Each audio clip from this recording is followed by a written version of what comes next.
Assalamu alaikum students, it's your reader time and you were reading the book The Library. Yes, where Kippa is sitting on a sofa and reading a book, and there are many books lying near him on the floor. There is a book on the sofa as well, and look what Dad is doing.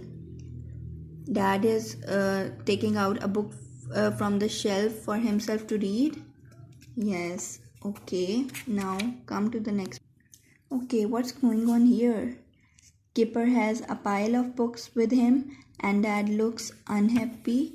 Dad looks unhappy because you can't borrow so many books at one time. Now there is a limit to borrow books. You can't take more than 3 to 4 books home at one time. Now if you want more books, you can go to the bookshop and buy books for yourself, as you can't borrow more than 3 to 4 books at one time. So Dad is unhappy because the librarian refuses to give them so many books at one time.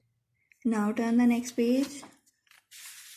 Okay, what's going on here? Now they are going back home, and Dad and Kipper both are happy because now Dad has 2 books and Kipper has 4 books with him to take home. That's it, class. Good luck.